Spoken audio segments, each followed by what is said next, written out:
all shouts and celebrations and jubilations, even as we are congratulating those who did their Kenya Certificate of Secondary Education. And of course, this is the big story across all the newspapers this day.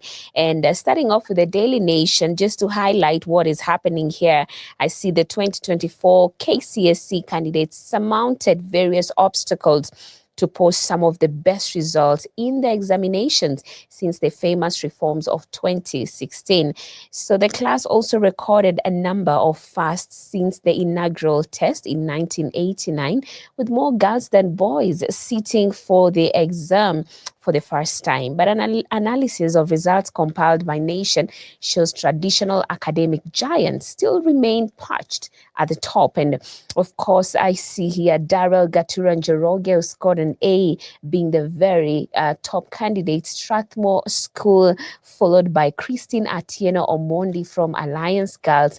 And thirdly, Fares Ngugi Karanja from Mangu High School. So, of course, we still see the giants, the schools that have been making the headlines when it comes to producing top students still on the leading line. And of course, we have more leading candidates in Nairobi here.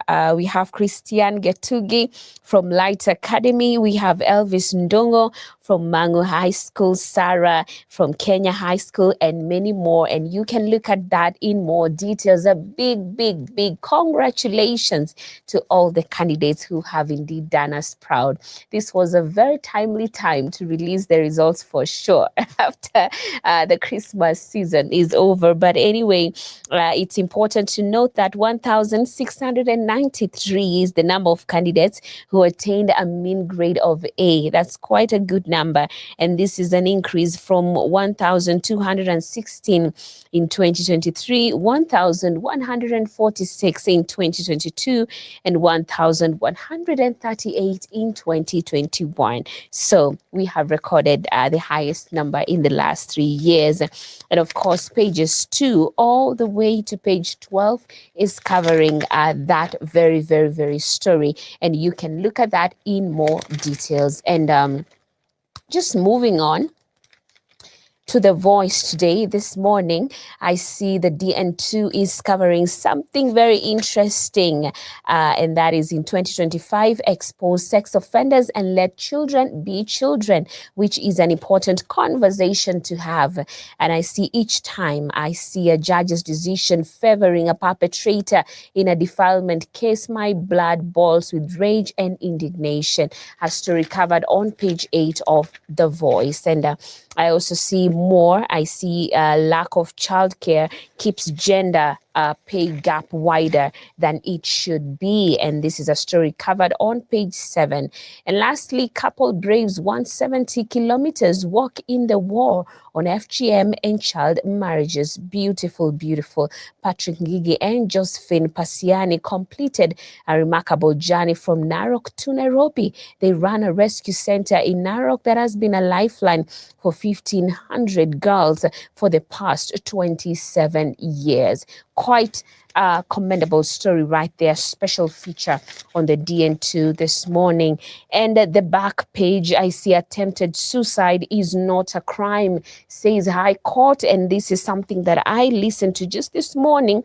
And Health Ministry has said previous attempt to decriminalize suicide was rejected by Parliament. And existence of Section 226 exposes the survivors of suicide and potential victims with suicide ideation to possible reprisals. The recommendation is that indeed it is not for them to be taken to court or to prison, but in fact to be taken to institutions that can help them, probably hospitals that they can get medical care. And that is a story covered on the back page, because again, it's important to note that if we take people to the hospital when they have diseases, they have cancer, they have this should be treated in the same way, because depression and everything that leads to suicidal ideation is in fact a disease that needs to be treated. So that's a story covered on the back page, quite commendable as well. You can look at that in more details. And moving on, I see Upgrade work resumes on 2027 AFCON designated venue, Kip Keino Stadium. That's on page 34. And youngsters stake a claim in cruising Harambee Stars. And moving on quickly, I see the Standard, of course, it's the same story. Mangu Alliance and Maryhill top in KCSE. Castle covered from page 2 all the way to page 12. So traditional academics giants Mangu High Alliance and Alliance Girls, Maryhill, Kapsabet High and Kenya High lead schools that produce the most as nationally. This year's Kenya Certificate of Secondary Education examination results that were released yesterday, but marred by technology challenges in accessing the NEC portal, showing access to student grades. That's a story covered on most of the pages of the Standard as well. And the sports page, the back page here on the Standard is Kenya face Zanzibar in Mapinduzi Cup decider. And I also see slot fumes after Spurs Begval avoids red card to sink Liverpool. And of course, coming down to the Business Daily, still the story is the same, but with a bit of a different twist. Half of KCSE candidates scored D+ and below. Interesting. The proportion of candidates who scored the grade D+ and below in Kenya Certificate of Secondary Education examination remained over 50% for the 9th straight year, which is shining a spotlight on the equality of learning under the 844 education system. So look at that story covered on page 2 of the Business Daily. Treasury's headache as PPP project funding slumps 91%.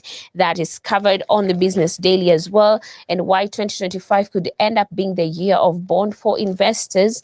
I see here, typically as rates fall, bonds with high yields become more attractive, causing prices to rise. So Treasury bonds, those thinking of investing that direction, it would be very much ideal. So thank you so much. That is it for the newspaper review. I hope you are now informed. Grab a copy of your favorite. But remember, you can also tune in to Hope FM. At the top of every hour, we have news updates for you at Hope TV Kenya. Right here, we have Dira at 7 p.m. and 9 p.m. We have News Watch. Let's take a break even as we have a look at the video of the day.